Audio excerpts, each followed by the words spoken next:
James Parker, publisher. From Wikipedia, the free online encyclopedia, at www.wikipedia.org. James Parker, born 1714, died July 2, 1770, was a prominent colonial American printer and publisher. Early life. Parker was born in 1714 in Woodbridge Township, New Jersey. When he was 11 years old, his father died. Parker apprenticed himself on a servant indenture on January 1, 1727, for 8 years to William Bradford, the colonial printer in New York City. The agreement terms were that Bradford was to feed and provide for Parker in exchange for labor the boy would do. Bradford was also to train Parker the skills of the printing trade. Parker became a liability instead of an asset for Bradford when there was little printing work available. He decided in April 1733 to sell the remaining 21 months left on Parker's servant indenture and advertise the sale of his indenture. Parker ran away on May 17th before Bradford had a chance to sell the remaining indenture. Parker became a wanted man, and Bradford advertised a reward for his capture in his New York Gazette newspaper. The runaway ad described Parker as, quote, an apprentice lad, by trade a printer, aged about 19 years. He is of a fresh complexion with short yellowish hair, end quote. A reward was offered, which was doubled a short time later. Midlife. Parker ultimately went to Philadelphia and started working for Benjamin Franklin. He worked for Franklin as a journeyman. Franklin persuaded him to return to New York to fulfill his servant indenture agreement with Bradford.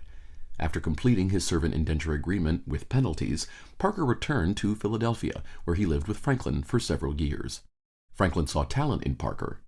In 1741, Franklin financed Parker as a silent partner in setting up his own printing business in New York City with a 6-year franchise agreement. Franklin provided printing equipment, a press, an assortment of types, and a third of the maintenance costs in exchange for a share of the profits. Franklin saw this as an opportunity to take over the business monopoly of the aging 77-year-old Bradford in the province of New York. Parker's new newspaper was called the New York Gazette and Weekly Postboy. As the circulation grew, the paper gained a good share of Bradford's subscribers. Parker eventually became the official printer for both the King of England and the government of New York Province. Sometime in the 1750s, Parker decided to go back to Woodbridge to set up a print shop. At the time, the colony of New Jersey had 2 capitals. The capital for what had historically been East Jersey was at Perth Amboy, New Jersey. The capital for West Jersey was at Burlington, New Jersey. When people from Perth Amboy needed to have printing jobs done, they went to New York City, but the people from Burlington went to Philadelphia, since that city was more convenient for them. Parker's new Woodbridge printing office was close to Perth Amboy, so he offered his printing services to those in the eastern part of New Jersey and western New York. Parker's Woodbridge printing office became the first permanent print shop in New Jersey. Interests. Parker had a variety of civic and community interests. He was a captain of a troop of horse guards in Woodbridge, a church member lay reader, comptroller of the general post offices of the British colonies, and postmaster with John Holt. He also became judge of the Court of Common Pleas of Middlesex County, New Jersey. Parker was in journalism in the colonies of New Jersey, New York, and Connecticut. He had several printing businesses in his lifetime. Parker not only published newspapers and official government documents, but also published magazines, poetry, fiction, history, science, almanacs, and religious material. He was also a printer for Yale College in Connecticut in the mid-18th century. Religion. Parker was Episcopalian, although he was buried near his parents in the First Presbyterian churchyard in Woodbridge. Works.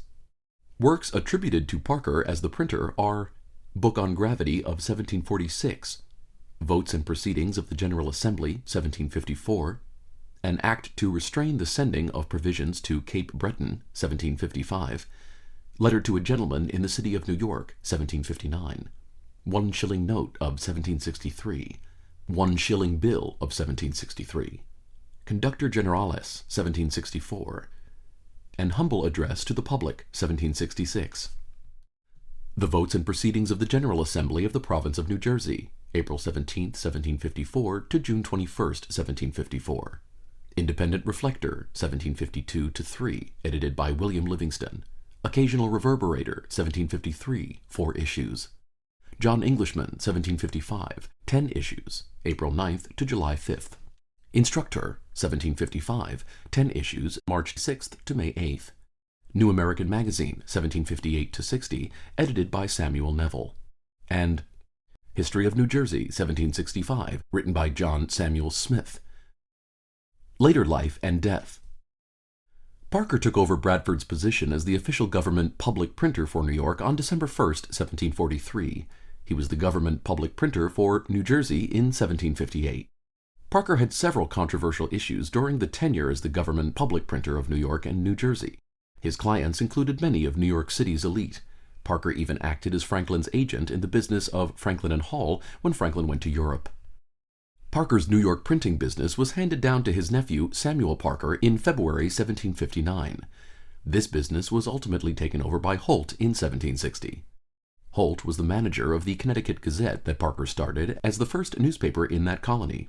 In 1770, Parker printed a controversial paper by Sons of Liberty leader Alexander McDougall, for which he was arrested.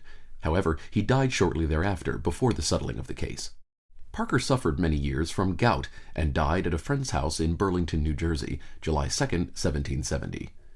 Towards the end of Parker's life, many of his business partners took advantage of his poor health and directed most of the profits of the business into their own pockets without sharing with Parker as they should have.